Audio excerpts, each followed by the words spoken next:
नमस्कार, मैं हूं तरुण उपाध्याय। कल मैंने जो आपको होमवर्क दिया था, आपने कुछ बच्चों ने तो बहुत बिल्कुल सटीक आंसर्स दिए हैं, लेकिन हालांकि कुछ बच्चों ने फिर से गलती कर दी है।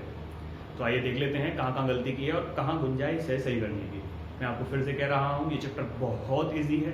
अगर आप यहाँ गलतियाँ कर देंगे तो समझिए आप खुद के लिए प्रॉब्लम क्रिएट कर रहे हैं।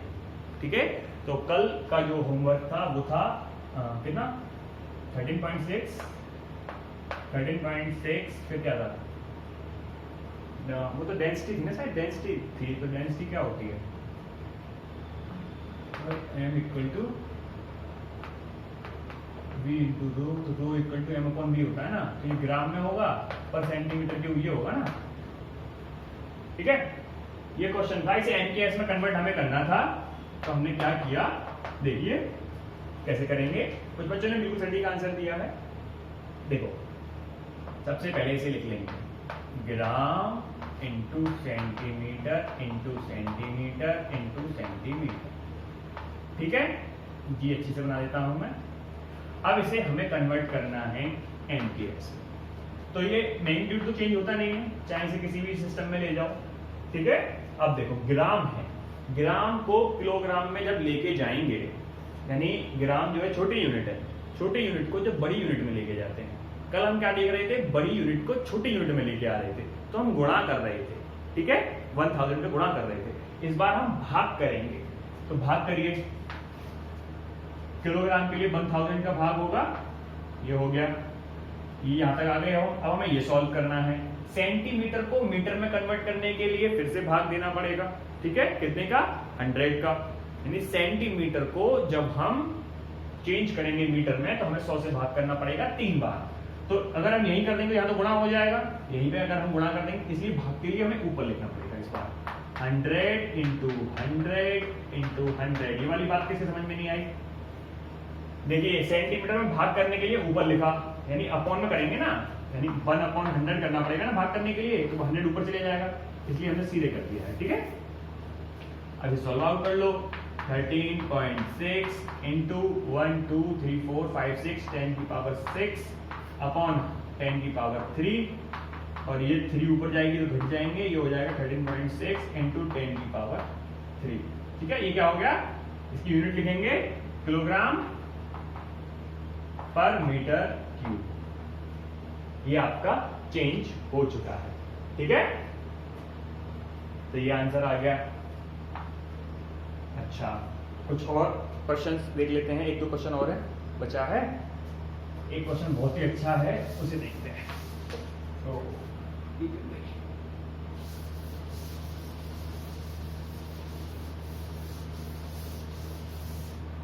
देखिए, क्वेश्चन है कि n equal to k upon L under root f upon m, n equal to k upon L under root f upon m, और इन्होंने वैल्यूज बता रखी हैं। वेयर क्या लिख रखा है, वेयर n जो है आवृत्ति है, तो लिख लो n जो है वो फ्रीक्वेंसी है, आवृत्ति l लंबाई है, l को वो लंबाई मान के चल रहे हैं यानी लेंथ। ठीक है,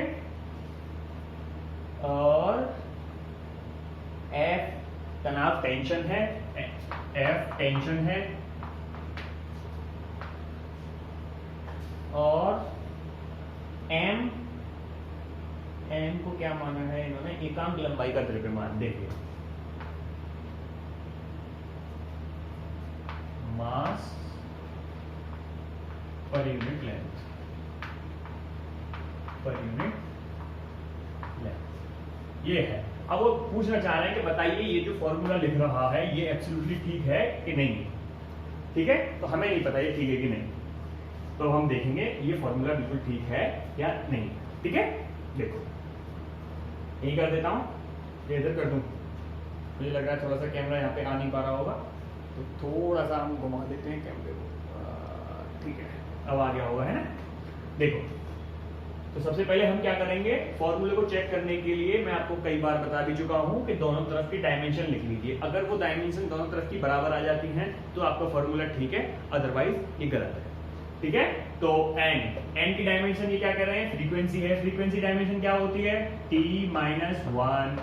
ठीक है, आपको याद करनी पड़ेंगी, ठीक है, तभी आप जल्दी जल्दी क्वेश्चन सॉल्व कर सकते हैं, वरना हर किसी की डायमेंशन निकालेंगे तो आपको दिक्कत होगी। ये क्या है कि कांस्टेंट है, कांस्टेंट की कोई डायमेंशन नहीं होती है, इसे हटाएंगे, फिर है 1/L, L की डायमेंशन तो L ही रहेगी, लेंथ की तो लेंथ ही रहती है, ठीक है। अच्छा, √f/m, तो आप चाहें तो यहाँ पे √f/m, f की क्या है, m l t -2, ये तो हो रही है फोर्स, टेंशन और फोर्स एक ही चीज है।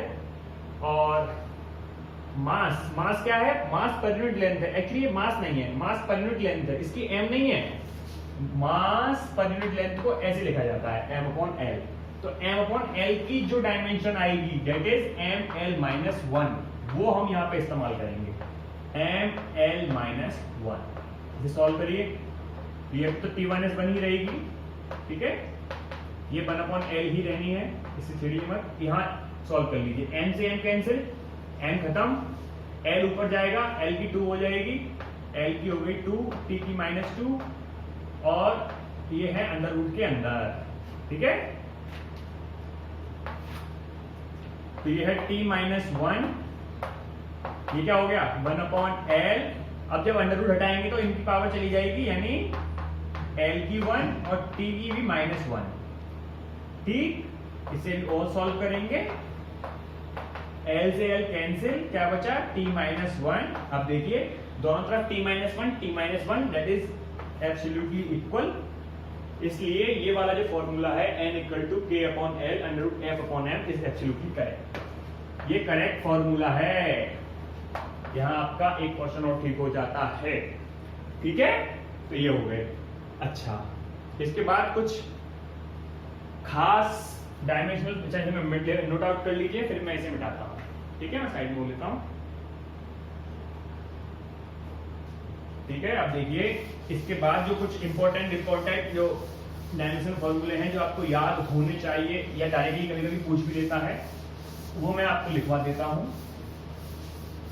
तो लिखिए, ये आपका होमवर्क है, आपको लिख के लाने हैं, मैं बस बता देता हूं क्या क्या लिख के लाना है। ये आपका होमवर्क है, लिखिए, मैं बुक में से ही बोल देता हूं, आपको लिखना है। नंबर 1 पे है वेग, बल, संवेग, ऊर्जा तथा पृष्ठ तनाव, लिखते जाइए, मैं बस बोलते जा रहा हूं, ठीक है। सेकंड नंबर पे है आवेग, बल, आघूर्ण और कोण। थर्ड नंबर पे है दाब, गतिज ऊर्जा, स्थितिज ऊर्जा, विकृति और आवृत्ति, ठीक है। इंग्लिश में भी रुक जाइए, मैं पहले हिंदी में बोल लेता हूं, इसको फिर इंग्लिश में कन्वर्ट करके भी बोल दूंगा इंग्लिश मीडियम वाले बच्चों के लिए। आप थोड़ा सा फॉरवर्ड कर लीजिए जहां से मैं इंग्लिश में बोलना स्टार्ट करूं, ठीक है। अगला है कार्य, त्वरण, गुरुत्वाकर्षण नियतांक कैपिटल G। इसके बाद है प्रतिबल, शक्ति। इसके बाद है जड़त्वाघूर्ण। इसके बाद है यंग प्रत्यास्थता गुणांक। इसके बाद है दृढ़ता गुणांक। फिर है कोणीय संवेग। फिर है वेग प्रवणता। फिर है बल नियतांक। फिर है श्यानता गुणांक। फिर है गुरुत्वीय विभव। फिर है गुरुत्वीय स्थितिज ऊर्जा। फिर है गुप्त ऊष्मा। फिर है विशिष्ट ऊष्मा। फिर है ऊष्मा चालकता गुणांक। फिर है बोल्ट्जमैन कांस्टेंट और गैस कांस्टेंट, ठीक है। ये आपका हो गया। इंग्लिश में एक बार देख लेते हैं। Velocity, force, momentum, energy and surface tension. इसके बाद है मोमेंटम में बोल ही चुका हूं, टॉर्क, एंगल। इसके बाद है pressure, kinetic energy, potential energy, strain and frequency. इसके बाद है वर्क, एक्सेलरेशन, कैपिटल G यानी ग्रेविटेशनल कांस्टेंट कैपिटल G। इसके बाद है पावर है, फिर स्ट्रेस है, स्ट्रेन है। अगला है जड़त्वाघूर्ण यानी क्या बोलते हैं इसे इंग्लिश में, जड़त्वाघूर्ण को इंग्लिश में बोला जाता है मोमेंटम ऑफ मोमेंटम यानी एंगुलर मोमेंटम। एंगुलर मोमेंटम फिर हो गया यंग्स कांस्टेंट और फिर है एंगुलर मोमेंटम फिर से आ गया है, फिर है फोर्स कांस्टेंट, फिर है विस्कोसिटी कांस्टेंट, फिर है स्मॉल जी, फिर है ग्रेविटेशनल पोटेंशियल एनर्जी, फिर है लेटेंट हीट, फिर है स्पेसिफिक हीट, फिर है हीट कांस्टेंट, और फिर जो बोल्ट्जमैन कांस्टेंट और गैस कांस्टेंट। ठीक है, तो ये जो है आपको होमवर्क में करके लाने हैं, और कल या तो आप चेक कर लेना या फिर आप मुझे कमेंट में पिन कर देना। ठीक है, तो इसके लिए हम क्या करते हैं कि एक टेलीग्राम बना लेते हैं जहां आप अपने आप सॉल्यूशन भेजते रहिएगा। इससे पता चलता रहेगा कि कौन सा बच्चा ज़्यादा मेहनत कर रहा है, कौन सी नहीं। ये पता करना बहुत ज़रूरी है। एक्चुअली जो होशियार बच्चे होंगे उसके लिए कुछ हम गिफ्ट देते रहेंगे बीच बीच में। ठीक है, तो आज के लिए इतना ही।